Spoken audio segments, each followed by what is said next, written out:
നമ്മുടെ ക്ഷണം സ്വീകരിച്ചുകൂടെ എത്തിയ എല്ലാവരെയും എൻ്റെ പേരിലും BPSKയുടെ പേരിലും സ്വാഗതം ചെയ്യുന്നു. നമ്മുടെ സമൂഹം ഇപ്പോൾ നാട്ടിൽ അഭിമുഖീകരിക്കുന്ന ഏറ്റവും വലിയ ഒരു വിഷയമാണ് ലഹരി എന്നുള്ളത് പറയുന്നത്. സിന്തറ്റിക് ഡ്രഗ്സുകളും മറ്റും ഉപയോഗം നാട്ടിൽ വളരെ ഓരോ ദിവസവും നമ്മൾ വാർത്തകൾ കേൾക്കുന്നത് ഞെട്ടലോടുകൂടിയാണ്. ഈ ലഹരി ഉപയോഗിച്ച് അമ്മായും പെങ്ങളെയും ഒന്നും തിരിച്ചറിയാൻ പറ്റാത്ത ഒരു സമൂഹം നാട്ടിൽ വളർന്നു വന്നുകൊണ്ടിരിക്കുക. അതിനെതിരെ നമ്മുടെ ഒരു ക്യാമ്പയിൻ നമ്മളിവിടെ തുടക്കം കുറിക്കുകയാണ് BPSK. അതിന് ഈ വിഷയവുമായി ബന്ധപ്പെട്ട് നമ്മുടെ പ്രിയപ്പെട്ട ഉസ്താദന്മാരെല്ലാവരും രണ്ടുപേരും ഇതിനെക്കുറിച്ച് വിശദമായി തന്നെ സംസാരിക്കും. ഇൻഷാ അല്ലാഹ് മനോഫർ സാഹിബിനെ ഈ മൈക്ക് കൈമാറുക. അസ്സലാമു അലൈക്കും. അസ്സലാമു അലൈക്കും വറഹ്മത്തുള്ളാഹി വബറകാതുഹു. സമയം വളരെ പരിമിതമാണ്, 5:40. സുദീർഘമായ ഒരു അധ്യക്ഷ പ്രസംഗത്തിനൊന്നും ഞാൻ മുതിരുന്നില്ല. ഏറ്റവും പ്രിയപ്പെട്ട വിശിഷ്ടാതിഥികൾ, അതുപോലെ തന്നെ നമ്മുടെ ഈ പരിപാടിക്ക് ഒരുപാട് ദൂരെ നിന്ന് ഓടിയെത്തിയ സഹപ്രവർത്തകർ, ഓൺലൈനിലൂടെ വീക്ഷിക്കുന്ന സഹോദരി സഹോദരങ്ങൾ, എല്ലാ വർഷവും നമ്മുടെ ഈ പരിപാടി എന്തെങ്കിലുമൊക്കെ സാമൂഹിക സന്ദേശം നൽകിക്കൊണ്ടാണ് നടക്കാറുള്ളത്. ഇപ്രാവശ്യം ഏറ്റവും കാലിക പ്രസക്തമായ ഒരു വിഷയം, അതിന്മേലൊരു ശീർഷകം കൊടുത്തുകൊണ്ടാണ് നമ്മുടെ പോസ്റ്റർ നിങ്ങളൊക്കെ കണ്ടിട്ടുണ്ടാവും. ലഹരികൾക്കെതിരെ വിസമ്മതിക്കുക എന്നതാണ് നമ്മുടെ മുദ്രാവാക്യം. എന്താണ് ഈ ശീർഷകത്തിന്റെ പ്രസക്തി എന്ന് ഞാൻ പറയാതെ നിങ്ങൾക്കൊക്കെ അറിയാം.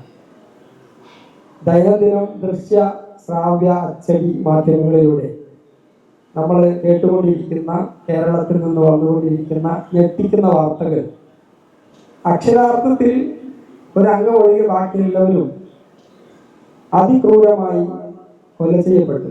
കൊലയാളി അപ്പുറത്തെ വീട്ടിലെ ആളല്ല, അന്യ സമുദായക്കാരനല്ല, ശത്രുക്കളല്ല. ഓവലിച്ച് വളർത്തിയ സ്വന്തം മകൻ ഉമ്മയുടെ തലയിൽ ചുറ്റിയിലോട്ട് അടിക്കുക. എങ്ങനെ ആ കുട്ടിക്ക് ആ മനസ്സ് വന്നു എന്നുള്ളത് എത്ര ചിന്തിച്ചിട്ട് നമുക്ക് മനസ്സിലാകുന്നില്ല. ആ രൂപത്തിൽ ഏറ്റവും ഉമ്മയെ കടയിൽ നിന്ന് വാങ്ങിക്കൊണ്ടുവന്ന ചുറ്റിയിൽ കൊണ്ട് തലയ്ക്കടിച്ച് കൊല്ലണമെങ്കിൽ പണ്ടൊക്കെ കള്ള് കഞ്ചാവെന്നൊക്കെ നമ്മൾ കേട്ടിട്ടുണ്ട്. അതിനൊക്കെ അപ്പുറം നമ്മൾ ചിന്തിക്കുന്നതിന് എത്രയോ മേലെയാണ് ഈ സിന്തറ്റിക് ഡ്രഗുകൾ മനുഷ്യ മനസ്സിൽ, പ്രത്യേകിച്ച് നമ്മുടെ പുതിയ തലമുറയിലെ കുട്ടികളുടെ മസ്തിഷ്കത്തെ ഇത്ര മൃഗീയമായ അവസ്ഥയിലേക്ക് മാറ്റിക്കൊണ്ടിരിക്കുന്നു എന്നുള്ളത് നാട്ടിൽ തന്നെ ഞെട്ടിക്കുന്ന വാർത്തയാണ്. പ്രത്യേകിച്ച് പ്രവാസികളായ നമ്മൾ ആലോചിച്ച് നോക്ക്. നാട്ടിൽ ഉമ്മയും വാപ്പയും ആ കുട്ടികളോടൊപ്പം നിന്ന് അവരെ ശരിയായ വഴി കാണിച്ചു കൊടുത്ത് അവരെ പരിലാളിച്ച് വളർത്തിക്കൊണ്ടിരിക്കുകയാണ്. എന്നിട്ടും ആ കുട്ടികൾ വഴിയേറ്റ് പോവാണ്. അപ്പൊ പ്രവാസ ലോകത്തുള്ള നമ്മുടെയൊക്കെ ആശങ്കകൾ എത്ര വലുതായിരിക്കും. ഞാൻ ഭയപ്പെടുത്താൻ പറയുകയല്ല. നമ്മുടെയൊക്കെ ആൺകുട്ടികൾ, പെൺകുട്ടികൾ നമ്മുടെ നാട്ടിൽ വളർന്നു വരുന്നു. നമ്മളിവിടെ അവർക്ക് വേണ്ടിയാണ് അധ്വാനിക്കുന്നത്. ആ കുടുംബത്തിന് വേണ്ടിയാണ് നമ്മൾ ഉറക്കം ഒഴിക്കുന്നത്. രാവിലെ എഴുന്നേറ്റ് ഡ്യൂട്ടിക്ക് പോയി രാത്രി വന്ന് കിടന്നുറങ്ങിയിട്ട് ഒരുപക്ഷെ അവരെ വിളിക്കാൻ എളുപ്പം സമയം കിട്ടും. അധ്വാനിക്കുന്നതൊക്കെ അവർക്ക് വേണ്ടി. എന്നിട്ട് നമ്മുടെ നാട്ടിൽ നിന്ന് ദമാമിൽ നിന്ന് റഹീം സാഹിബ് വിളിക്കുമ്പോൾ മകൻ കുടുംബത്തിലെ എല്ലാവരെയും കൊന്നു കഴിഞ്ഞിരിക്കുകയാണ്. ഉമ്മയെ മാത്രമല്ല, ഉമ്മ 90 വയസ്സുള്ള ഉമ്മയെ തലക്കരിച്ചു പോകുന്നു. എന്തോ വൈരാഗ്യത്തിന് വാപ്പയുടെ സഹോദരനെ കൊല്ലുന്നു, വാപ്പയുടെ സഹോദരന്റെ ഭാര്യയെ കൊല്ലുന്നു. കുഞ്ഞനുജനെ 13 വയസ്സുള്ള മകനെ കഴിക്കാൻ ഇഷ്ടമുള്ള മന്തി വാങ്ങിക്കൊടുത്ത് വീട്ടിൽ കൊണ്ടുവന്നിട്ട് അവനെയും കൊല്ലുക. കാമുകിയെ വീട്ടിൽ വിളിച്ചു കൊടുത്ത് കൊല്ലുക. 25 വയസ്സുള്ളവനെ. ആലോചിക്കാനുള്ള നമ്മളൊക്കെ സ്വപ്നം കാണുന്നതിനപ്പുറമാണ് ഈ പുതിയ ജനറേഷൻ. അതിവേഗം സഞ്ചരിക്കുന്നു. അവരുടെ വിരൽ തുമ്പുകളിലാണ് ഈ ലോകം. മുഴുവൻ തിന്മകളും മുഴുവൻ നന്മകളും അവരുടെ വിരൽ തുമ്പിലാണ്. നമ്മൾ അവരെക്കാൾ വേഗത്തിൽ സഞ്ചരിച്ച് അപ്ഡേറ്റ് ആയില്ലെങ്കിൽ നമ്മൾ ആ സ്റ്റോക്കിൽ ഉണ്ടാവും. കുട്ടികൾ അവർ വഴിക്ക് പോകും. അതുകൊണ്ട് പ്രത്യേകിച്ച് നാട്ടിലെ എന്റെ ശബ്ദം ശ്രമിക്കുന്ന സഹോദരങ്ങളോട് പറയാനുള്ളത്, നിങ്ങൾ കുട്ടികളെ ശ്രദ്ധിക്കുന്നിടത്ത് കൃത്യമായ അപ്ഡേഷനോട് കൂടി ശ്രദ്ധിക്കണം. പഴയ പാരമ്പര്യ ശ്രദ്ധിക്കലൊന്നും പോരാ. പഴയ പോലെ വടിയെടുത്ത് അടിച്ചൊന്നും വരട്ടിയാലൊന്നും തീരുന്ന കാലമല്ല.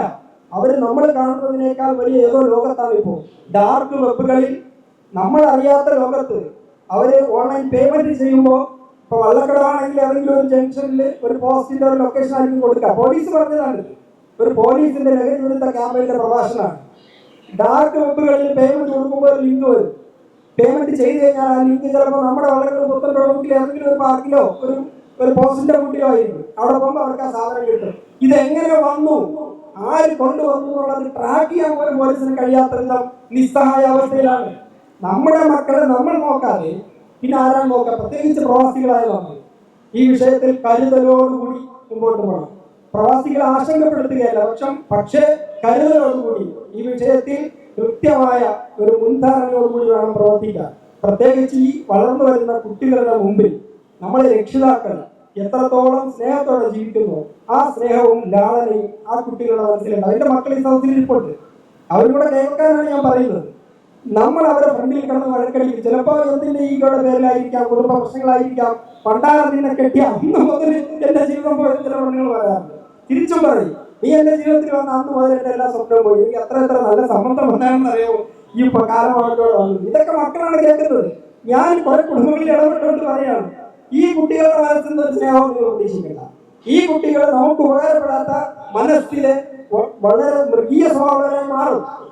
നിങ്ങൾക്ക് അടി കൊടുക്കുന്ന കഥ വളരെ ചെറിയ തലയിൽ കഴിച്ചു, പക്ഷെ മക്കളുടെ ഫ്രണ്ടിൽ അത് ചെയ്യും. ഞാനിത് വളരെ ഓപ്പണായിട്ട് സംസാരിക്കുകയാണ്. വലിയ സാഹിത്യ പ്രഭാഷണമൊന്നുമല്ല, ജീവിത യാഥാർത്ഥ്യങ്ങളാണ് പറയുന്നത്. കുട്ടികളുടെ ഫ്രണ്ടിൽ നിങ്ങൾ ആ നല്ല സ്നേഹമുള്ള ദമ്പതികളായി മാറണം. ആ കുട്ടികളുടെ മനസ്സിൽ അതനുസരിച്ചുള്ള സ്നേഹവും ലാളനയും അലിവും അവരുടെ മനസ്സിലുണ്ടാവും. അത് നിങ്ങൾക്ക് ഉപകാരപ്പെടുന്ന രൂപത്തിലാവും. നേരെ മറിച്ച് നിങ്ങളുടെ സ്വാർത്ഥ താല്പര്യങ്ങൾക്ക് വേണ്ടി നിങ്ങൾ വലിയ ബിസിനസ്സുകാരായിരിക്കാം, വലിയ തൊഴിലെടുക്കുന്നവരായിരിക്കാം, തീരെ സമയമില്ലാത്തവരായിരിക്കാം. അങ്ങനെയാണ് നിങ്ങൾ കുട്ടികളെയും കുടുംബത്തെയും നിങ്ങൾ പരിഗണിക്കുന്നതെങ്കിൽ ഒരിക്കലും ആ കുട്ടികൾ നിങ്ങളുടെ സമയത്തേക്ക് നിങ്ങൾ തിരിച്ചു കിട്ടുമെന്ന് പ്രതീക്ഷിക്കേണ്ട. കുറച്ച് സമയം അവർക്ക് വേണ്ടി മാറ്റിവെക്കണം. കുറച്ച് അവർക്ക് വേണ്ടി കാര്യങ്ങൾ നമ്മൾ അപ്ഡേറ്റഡ് ആയി പഠിച്ചിരിക്കണം. അവർ സഞ്ചരിക്കുന്നതൊപ്പമോ അവരിൽ കാൽവരൽപ്പം സ്പീഡിലോ സഞ്ചരിക്കാൻ ശ്രമിച്ചില്ലെങ്കിൽ അവരവരുടെ വഴിക്ക് പോകുമെന്ന് മാത്രം ഈ അധ്യക്ഷ പ്രസംഗത്തിൽ ഒരുപാട് പറയാനുണ്ടെങ്കിലും 5:47 നമ്മുടെ 2 ഗസ്റ്റുകൾക്കും ഈ വിഷയം ബന്ധപ്പെട്ട് സംസാരിക്കാനുണ്ട്. അപ്പൊ ആ വിഷയത്തിലേക്ക് ഞാൻ ആഴത്തിൽ കടക്കുകയല്ല. നമ്മുടെ കുടുംബങ്ങളിൽ ഒരു ഫങ്ഷണലി വർക്ക് ചെയ്യുന്ന ഒരു ഫാമിലി സെറ്റപ്പ് ഉണ്ടാകണം. നമ്മുടെ കുടുംബങ്ങളിൽ നമ്മുടെ കുട്ടികളിൽ നമുക്ക് സ്വാധീനം ഉണ്ടാകണം. ഭീഷണിപ്പെടുത്തിയിട്ടല്ല, സ്നേഹിച്ചിട്ടും ലാളിച്ചിട്ടും അവരോടുള്ള കരുണയുടെ വഴി നമ്മൾ എടുക്കുന്നതുകൊണ്ട് കുഴപ്പമില്ല. അതേസമയം പഴയതുപോലെ ഭീഷണിപ്പെടുത്തി കീഴ്പ്പെടുത്താമെന്ന് കരുതരുത്. സ്നേഹത്തോടെ ഒരു ഫ്രണ്ട്ലി ടോക്കിലൂടെ അവരെ ഹൃദയത്തോട് ചേർത്ത് വെച്ചാൽ മാത്രമേ ഈ കലുഷമായ അന്തരീക്ഷത്തിൽ ഏറ്റവും ക്രൂരമായ പീഡനങ്ങളും ക്രൂരമായ കൊലപാതകങ്ങളും അക്രമങ്ങളും മയക്കുമരുന്നിന്റെ പേരിൽ നമ്മുടെ കൊച്ചുകുട്ടികൾ വിദ്യാർത്ഥികൾ ഇന്ന് പടർന്നു പകരുമ്പോൾ നമ്മൾ വളരെ ജാഗരൂകരായി അവരെ നോക്കിക്കാണുകയും ചേർത്ത് നിർത്തുകയും ചെയ്യണമെന്ന് മാത്രം ഈ അധ്യക്ഷ പ്രസംഗത്തിൽ വിഷയവുമായി ബന്ധപ്പെട്ട് 2 വാക്ക് പറഞ്ഞ് അതിന്റെ വാക്കുകൾക്ക് ചുരുക്കുന്നു. അടുത്തതായി ഈ പരിപാടി ഔദ്യോഗികമായി ഉദ്ഘാടനം ചെയ്യുന്നതിന് വേണ്ടി നമ്മുടെ ബഹുമാന്യമായ സിദ്ദീഖ് സഖാഫി നിയമമന്ത്രികളെ ആദരപൂർവ്വം ക്ഷണിക്കുന്നു. അസ്സലാമു അലൈക്കും വറഹ്മത്തുള്ളാഹി വബറകാതുഹു.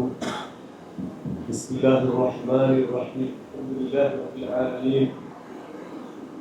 വസ്സലാത്തു വസ്സലാമു അലാ അഷ്റഫിൽ മുർസലീൻ വഅലാ ആലിഹി വഅസ്ഹാബിഹി അജ്മഈൻ. അമ്മാ ബഅദ്. അനുഗ്രഹീതമായ ഒരു സമയത്താണ് നാം ഇവിടെ സംഗമിച്ചിട്ടുള്ളത്.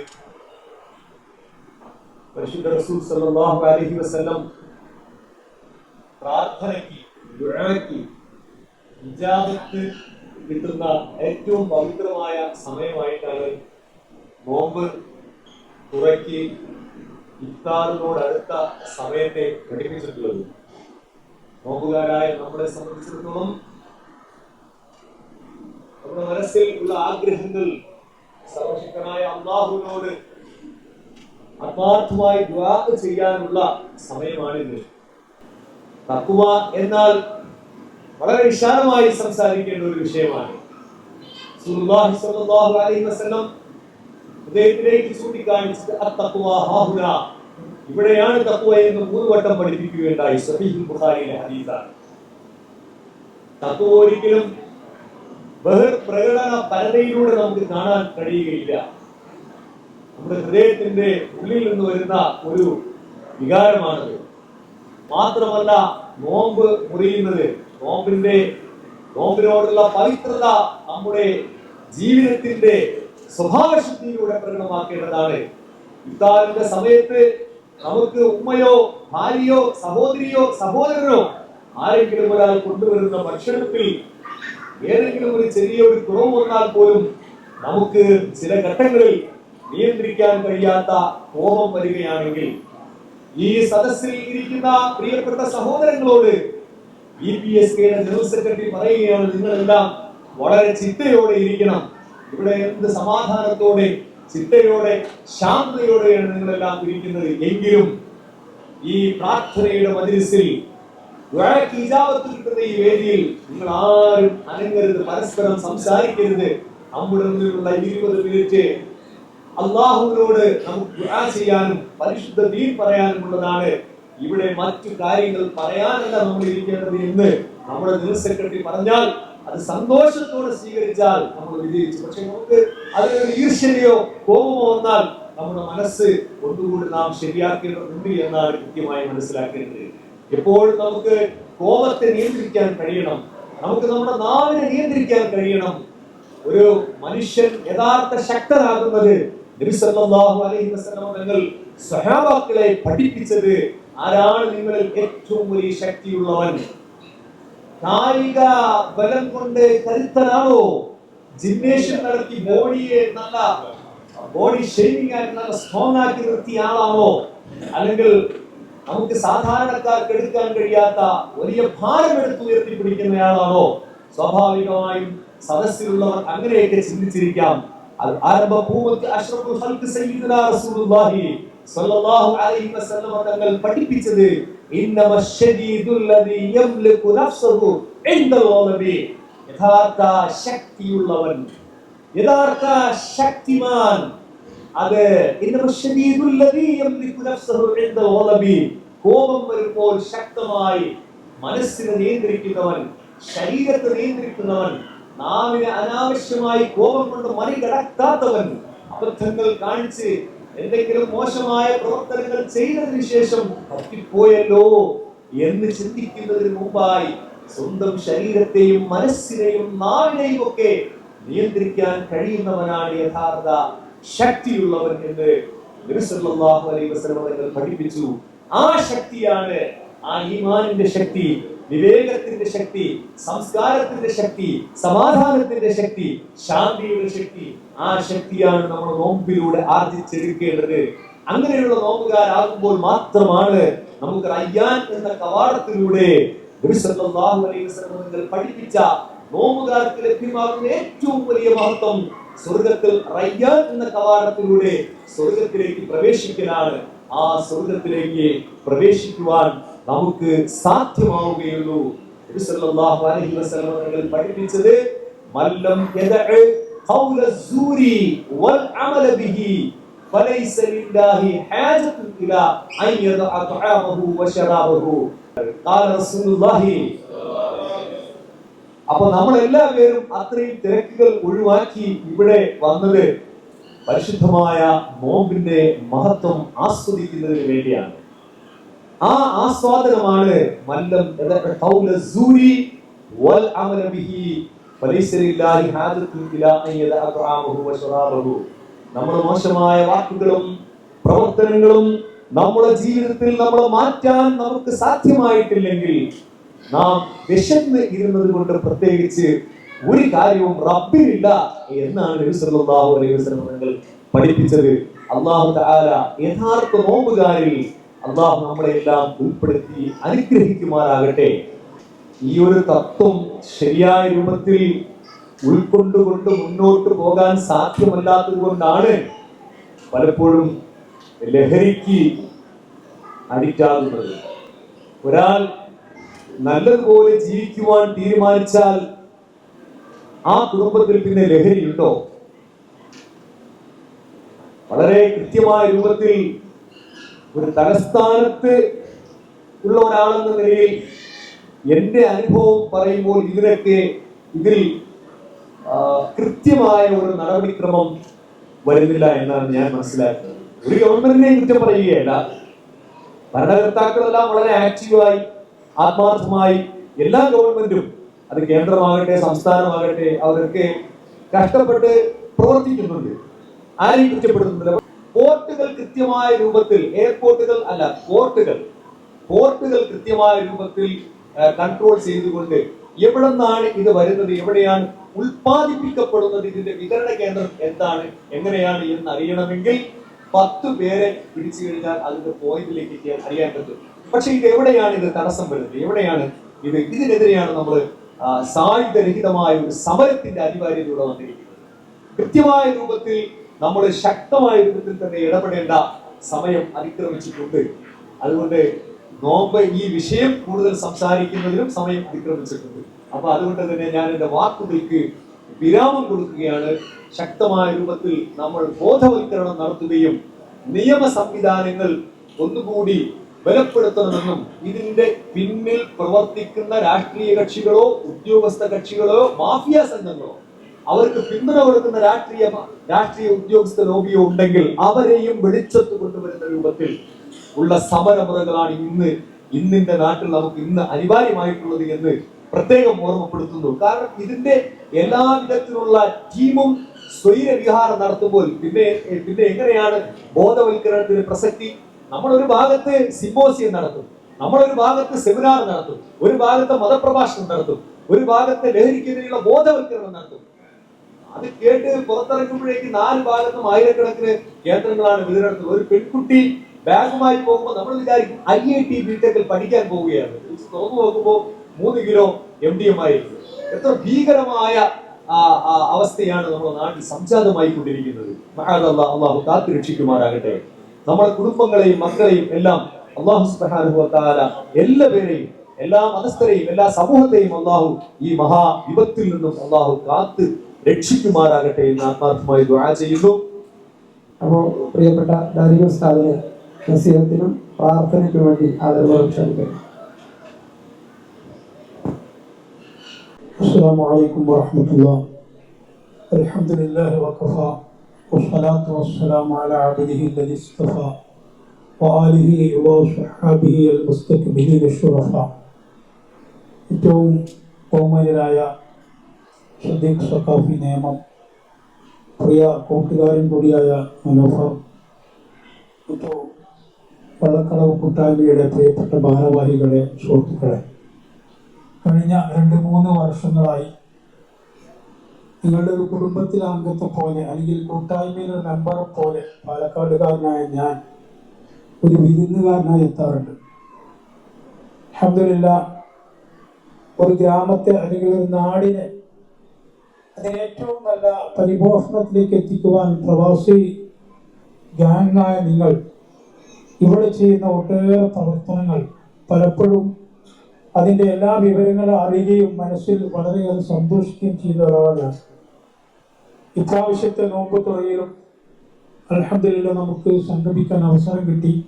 ഇപ്രാവശ്യത്തെ പരിപാടിയിൽ ലഹരിക്കെതിരെ എന്നൊരു ടൈറ്റിൽ എന്തുകൊണ്ടും കാലോചിതവും ഭൗതികപരവുമായ ആനുകാലികവുമായ ഒരു വിഷയമായി നമ്മളൊക്കെ മനസ്സിലാക്കുന്നുണ്ട്. കാരണം നമ്മുടെ നാട് എങ്ങോട്ടാണ് നീങ്ങുന്നതെന്ന് പലപ്പോഴും ആശങ്ക വല്ലാതെ കൂടുന്ന ഒരു പ്രവാസി കുടുംബമാണ് നമ്മളൊക്കെ. നമ്മെ സംബന്ധിച്ചിടത്തോളം നമ്മുടെ സ്വത്തും മുതലും നമുക്ക് ബന്ധപ്പെട്ട മക്കളും പലപ്പോഴും നമ്മുടെയൊക്കെ വേണ്ടപ്പെട്ട ആളുകളൊക്കെ നാട്ടിലാണ്. പക്ഷെ നമ്മുടെ നാട് വഴിതെറ്റി സഞ്ചരിക്കുന്നു എന്നൊരു അവസ്ഥ പത്രമാധ്യമങ്ങളിൽ നിന്ന്, മീഡിയകളിൽ നിന്ന് നമ്മളൊക്കെ അറിഞ്ഞുകൊണ്ടിരിക്കുകയാണ്. ഒരർത്ഥത്തിൽ അഷ്റഫുൽ ഖൽഖ് സ്വല്ലല്ലാഹു അലൈഹി വസല്ലം തങ്ങൾ സഹസ്രാബ്ദങ്ങൾക്ക് മുമ്പ് നമ്മോട് പറഞ്ഞ കാര്യങ്ങൾ ലോകത്തേക്ക് തിരിച്ചു വരികയാണ്. ഒരുപക്ഷെ നമ്മുടെ നിയന്ത്രണമോ കൺട്രോളോ നമ്മുടെ പിടുത്തത്തിൽ ഒന്നും വരാതെ ലോകം അത് മുന്നോട്ട് പോയിക്കൊണ്ടിരിക്കും. പരിശുദ്ധ ഇസ്ലാം ഇവിടെ ലോകത്ത് ആരംഭിച്ചത് വളരെ ചരിത്രമായി ആളുകൾ താങ്ങാൻ ആളില്ലാത്ത ഒരു സാഹചര്യത്തിലായിരുന്നു. ബദഅൽ ഇസ്ലാം ഗരീബ, ഇസ്ലാം വളരെ ഗരീബായാൻ തുടങ്ങി. അതുപോലെ തന്നെ അത് മടങ്ങുകയും ചെയ്യുന്നത് റസൂലുള്ളാഹി പറഞ്ഞിട്ടുണ്ട്. ഇന്ന് നമ്മുടെ നാടിലൊക്കെ നടമാടിക്കൊണ്ടിരിക്കുന്ന അധാർമികമായ, പ്രത്യേകിച്ച് ചെറുപ്പക്കാരിൽ പിടികൂടിയ ഏത് വിഷയം ചിന്തിക്കുമ്പോഴും നൂറ്റാണ്ടുകൾക്ക് മുമ്പ് റസൂലുള്ളാഹി വരുന്നതിന് മുമ്പ്, അന്ന് നമ്മളൊക്കെ കുട്ടിക്കാലത്ത് തന്നെ പറയാറുണ്ട്, മദ്രസകളിലൊക്കെ റബീഉൽ അവ്വൽ പരിപാടിക്ക് പറയാറുണ്ട്, അന്ന് ഡാർക്ക് ഏജ് ആയിരുന്നു, ഇരുണ്ട യുഗമായിരുന്നു. അത് അറബിയ മാത്രമല്ല, യൂറോപ്പിന്റെ ഒട്ടുമിക്ക ഭാഗങ്ങളും ഇരുണ്ട യുഗത്തിലായിരുന്നു. സാംസ്കാരികപരമായി, വിശ്വാസപരമായി എല്ലാ അർത്ഥത്തിലും ഇരുളിൽ കഴിയുന്ന ഒരു കാലഘട്ടം ഉണ്ടായിരുന്നു. ആ കാലഘട്ടത്തിൽ എന്തൊക്കെ ഇവിടെ നടമാടിയിരുന്നോ അതൊക്കെയും തന്നെ പുതിയ വേർഷനായി പുതിയ രൂപവും ഭാവവും കൈവരിച്ചുകൊണ്ട് നമ്മുടെ നാട്ടിലേക്ക് കടന്നു വന്നിരിക്കുകയാണ്. കേരളത്തിന്റെ മാത്രം അവസ്ഥയല്ല, ലോകത്തിന്റെ പൊതുവെയുള്ള ഒരു സാഹചര്യം ഇതാണ്. പക്ഷേ ലോകത്തിന്റെ മുമ്പിൽ, പ്രത്യേകിച്ച് യൂറോപ്പിന്റെയും മറ്റുമൊക്കെ അപരിഷ്കൃതത്തിന്റെ അധാർമികത്തിന്റെ എല്ലാ നിലയും പതയും ഒക്കെ അനുഭവിച്ച് കഷ്ടപ്പെടുന്ന ഒരു കാലഘട്ടത്തിലും കേരളം എന്ന് പറയുന്ന നമ്മുടെ തുരുത്ത് അതിലൊക്കെ തടഞ്ഞു നിർത്തി അല്പം ധാർമ്മിക ബോധത്തോടെ നമ്മുടെ വലിയ ആലിമികളുടെയൊക്കെ ശിക്ഷണത്തിലും നിയന്ത്രണത്തിലും ഒക്കെ വളരെ മുന്നിൽ നിൽക്കുന്ന ലോകത്തിന് മുമ്പിൽ പ്രശസ്തിയുള്ള ഒരു നാടായിരുന്നു. ആ നാട്ടിലെ ചെറുപ്പക്കാരും ഒക്കെ ഇപ്പോൾ എല്ലാ അർത്ഥത്തിലും ലഹരിയുടെ പിടിയിലേക്ക് അവരറിയാതെ പോയിക്കൊണ്ടിരിക്കുകയാണ്. ഒരു ഉമ്മക്കറിയില്ല തന്റെ മകൻ ഇതിന് അഡിക്റ്റായി എന്ന്. ഒരു കുടുംബത്തിലെ തന്റെ മകൾ ഇതിന്റെ അഡിക്റ്റാണെന്ന് ആ കുടുംബത്തിൽ ഒന്നിച്ചു പെരുമാറുന്ന, ഒന്നിച്ചു ഭക്ഷണം കഴിക്കുന്ന, ഒന്നിച്ചു കടന്നിറങ്ങുന്ന ഒരു കുടുംബനാഥൻ അറിയാത്ത വിധം വളരെ ആസൂത്രിതമായി അടുക്കളയിലേക്കും അങ്ങാടിയിലേക്കും ഒക്കെ കടന്നു കയറി നാട് മുഴുവനും കുട്ടിച്ചോറാക്കുന്ന ലഹരിയുടെ പിടിയിലേക്ക് മാറുകയാണ്.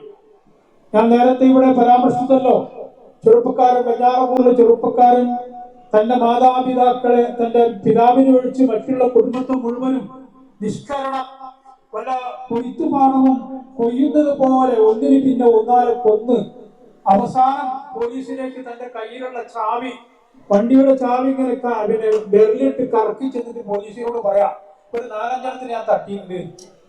എന്തൊരു സ്വഭാവമാണ്. അല്ലെങ്കിൽ ആ ഒരു സാഹചര്യത്തിലേക്ക് ഒരു മനുഷ്യനെ എത്തിക്കണമെങ്കിൽ അവനെ മാത്രം ആ രംഗത്ത് കുത്തി പറഞ്ഞുകൂടാ. എല്ലാ അർത്ഥത്തിലും അവരെയൊക്കെ ആസൂത്രിതമായി ലഹരിയിലേക്ക് വീഴ്ത്തുന്ന ഒരു വലിയ ഗ്യാങ് ഈ സമൂഹത്തിന്റെ മുമ്പിൽ പ്രവർത്തിക്കുന്നു എന്നതാണ്. നമുക്കറിഞ്ഞുകൂടാ എവിടെ നിന്നാണ് ഇത് വരുന്നതെന്ന്, എവിടെയാണ് ഇതിന്റെ ഹെഡ് ഉള്ളത് എന്ന് നമുക്ക് അറിഞ്ഞുകൂടാ. സമൂഹത്തിലേക്ക് മുഴുവനും ഒരു ദുരന്തമായി ഇത് ഭവിച്ചുകൊണ്ടിരിക്കുകയാണ്. മഹാനായ അഷ്റഫുൽ ഖൽഖ് സല്ലല്ലാഹു അലൈഹി വസല്ലം പരിശുദ്ധമായ ഇസ്ലാമിന്റെ ദൗത്യമായി വരുന്ന കാലഘട്ടത്തിൽ കള്ള് ഒരു സമൂഹത്തിലെ വലിയ ഒരു ഹരമായിരുന്നു. ലഹരിയില്ലാത്ത ഒരു പദ്ധതിയില്ല, ഒരു പരിപാടിയില്ല, ഒരു പാർട്ടിയില്ല, ഒന്നുമില്ലാത്ത ഒരു സമൂഹമായിരുന്നു. അതിന് റസൂലുള്ള അവരെ പെട്ടെന്ന് പിടിച്ചെടുക്കുവാൻ ഒരിക്കലും കഴിയുകയില്ല എന്ന് മനസ്സിലാക്കി പകരം മറ്റൊരു ലഹരി അവരിലേക്ക് കൊടുത്തുകൊണ്ടാണ് അള്ളാഹുവിന്റെ റസൂൽ അവരിൽ നിന്ന് മാറ്റിയെടുത്തത്. അഥവാ ഇസ്ലാം എന്ന ലഹരി, പരിശുദ്ധമായിരിക്കുന്ന നിസ്കാരം എന്ന ലഹരി, നോമ്പ് എന്ന ലഹരി, അതിലേക്ക് ജനങ്ങളെ ആകർഷിപ്പിക്കുന്ന അതൊരു ലഹരിയായി എടുക്കുന്ന വിധം വളരെ ആസൂത്രിതമായി അവരുടെ മനസ്സിലേക്ക് അത് കയറ്റിവിടുകയായിരുന്നു. ആ ചരിത്രം നാം പറയുന്നില്ല, ഖുർആൻ തന്നെ ഓർമ്മപ്പെടുത്തുന്നുണ്ട്. ലഹരിക്കടിമയായിരിക്കുന്ന സമൂഹത്തിനോട് ചെന്നുകൊണ്ട് ലഹരിക്ക് എല്ലാവരും വിട്ടു നിൽക്കണം, ഇത് വളരെ ദോഷമാണ് എന്നൊരു പ്രഖ്യാപനം നടത്തിയില്ല. മറിച്ച് ഖുർആൻ തന്നെ പറഞ്ഞത്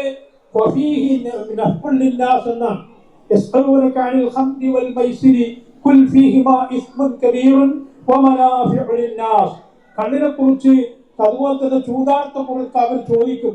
ലഹരിയെ കുറിച്ച് ചോദിക്കുമ്പോൾ തങ്ങൾ അവരോട് പറയേണ്ടത് അത് കുറച്ച് ഗുണങ്ങളൊക്കെ ഉണ്ടെന്നാണ്. കുറച്ച് ഗുണങ്ങളുണ്ട്, ഒരുപാട് കുറ്റങ്ങളുണ്ട്. ഇങ്ങനെ പറഞ്ഞ് അവരുടെ മനസ്സിനെ സ്വാധീനിച്ച് പിന്നെ ഒരു നിശ്ചിത സമയം ലഹരിയുമായി ബന്ധപ്പെടാൻ പാടില്ല നിയമം വന്ന് അവസാനമാണ് ലഹരി വിട്ടു നിൽക്കണമെന്ന് പ്രഖ്യാപനം വരുന്നത്. ഇങ്ങനെ മനസ്സിനെ സ്വാധീനിച്ച് പകരം അവരിലേക്ക് പരിശുദ്ധ ഇസ്ലാം ഒരു ആവേശമായി, ആഖിറത്തെ കുറിച്ചുള്ള ചിന്ത ആവേശമായി, നിസ്കാരം ഒരു ആവേശമായി, നോമ്പൊരു ലഹരിയായി ആ സമൂഹത്തിന്റെ മുമ്പിലേക്ക് കടത്തിവിട്ടുകൊണ്ടാണ് അവർ അതിൽ നിന്ന് മുക്തമാക്കിയത്. നമ്മുടെ മക്കളെ ഈ രംഗത്തിൽ നിന്ന് നാം പിടിച്ചു മാറ്റണമെങ്കിൽ ഒരുപാട് ത്യാഗങ്ങൾ സഹിക്കേണ്ടത്, ഒരുപാട് ചിന്തകൾ നാം പങ്കുവെക്കേണ്ടതുണ്ട്, ഒരുപാട് ആസൂത്രങ്ങളെ കുറിച്ച് നമ്മൾ ബോധവാന്മാരാകേണ്ടതുണ്ട്. നമ്മുടെ നാട്ടിലെ രക്ഷിതാക്കളെ സംബന്ധിച്ചിടത്തോളം എല്ലാവരും ചിന്തിക്കാം. സംഗതി അവിടെ ഇവിടേക്ക് എല്ലാ ഭാഗത്തും ലഹരി പ്രശ്നങ്ങളുണ്ടെങ്കിൽ എന്റെ മോനെ പെടില്ല. ഞാൻ ചിന്തിക്കാൻ എന്റെ മോനെന്തില്ല, ചീത്ത സ്വഭാവത്തിലൊന്നും അവരുടെ അങ്ങനെ ഒരു സ്വഭാവമില്ല. പക്ഷെ ഒരു ദിവസം കൊടുവാളെടുത്തുകൊണ്ട് ഉമ്മയുടെ നേരെ വെട്ടാൻ വേണ്ടി മകൻ വരുമ്പോഴാണ് ഇവൻ ഇതിന്റെ അടിമയാണെന്ന് ഉമ്മ മനസ്സിലാക്കുക, അല്ലെങ്കിൽ ഉപ്പ മനസ്സിലാക്കുക.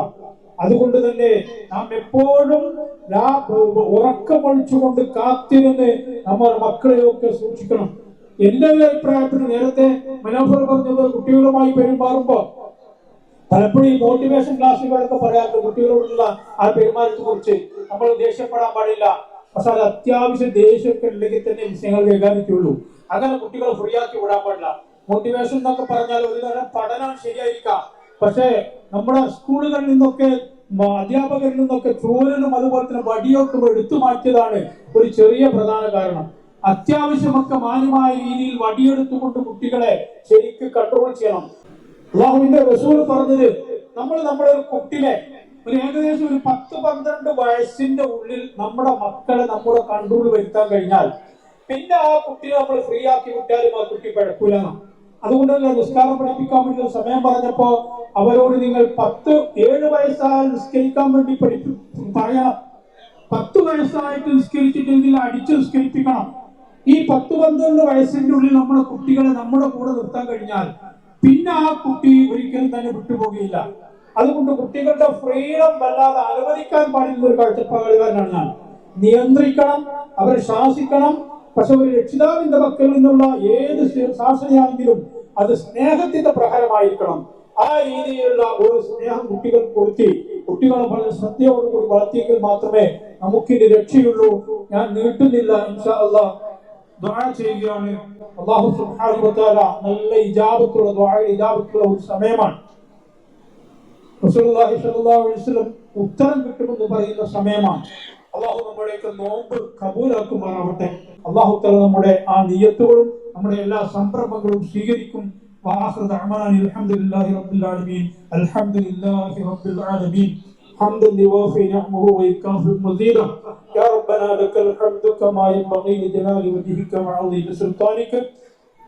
سبحانك لا نحصي ثناء عليك أنت كما أثنيت على نفسك فلك الحمد ولك الشكر حتى ترضى. അർഹമർ റഹീമായ റബ്ബുൽ അസീസായ തമ്പുരാനെ, സാധുക്കളും ദുർബലരുമായ ഞങ്ങളുടെ ഈ പ്രാർത്ഥന നീ കേൾക്കണം റഹ്മാനെ. ഏറ്റവും അധികം ദുആക്ക് ഇജാബത്തുള്ള സമയമാണ് അല്ലാഹുവേ. ഞങ്ങളുടെ ദുആ നീ തടയില്ല റഹ്മാനെ. അർഹമർ റഹീമായ റബ്ബേ, ഞങ്ങൾക്ക് പാപികളാണ്, ദോഷികളാണ്. കഴിഞ്ഞ കാലങ്ങളിലൊക്കെ പാപം ചെയ്തവരാണ്. ഞങ്ങൾക്ക് മാപ്പ് നൽകണം റഹ്മാനെ. അല്ലാഹുവേ, നിന്റെ മാപ്പിൽ ഞങ്ങൾ കൊതിയുണ്ട്. ഞങ്ങൾക്ക് മഗ്ഫിറത്ത് നൽകും, തീർച്ചയായിട്ടും മഗ്ഫിറത്ത് നൽകും. കാരണം ഞങ്ങളാരും തന്നെ വലിയ വലിയ പാപങ്ങൾ ചെയ്ത കുറ്റവാളികളല്ല. അതുകൊണ്ട് സാധുക്കളായ ഞങ്ങൾ നീ കബൂലാക്കണേ റഹ്മാനെ.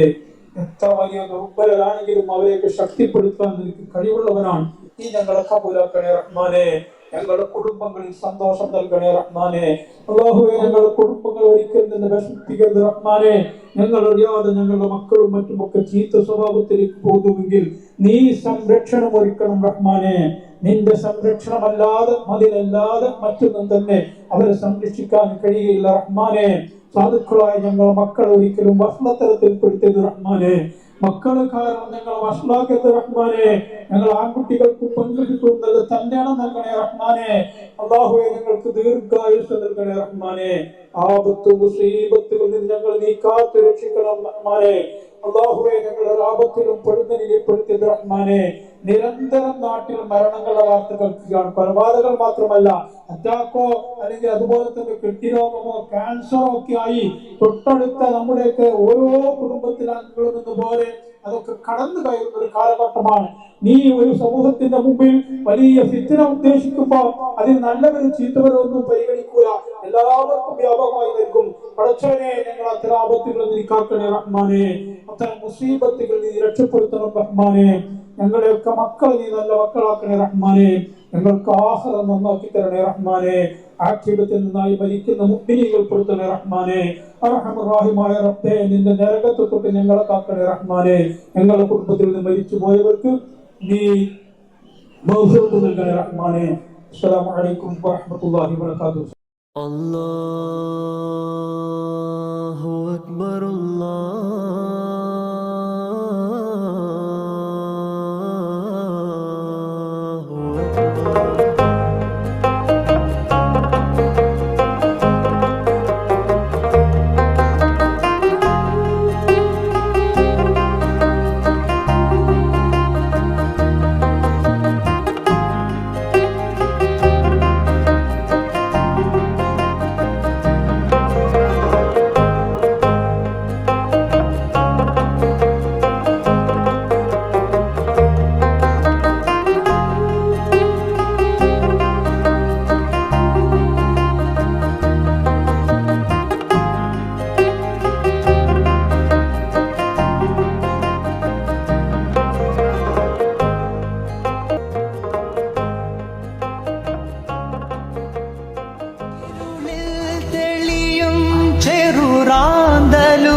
തളരും വഴിയിൽ ഒരു താങ്ങലുപോൽ ഇരുളിൻ തെളിയും ചെറുറാന്തലുപോൽ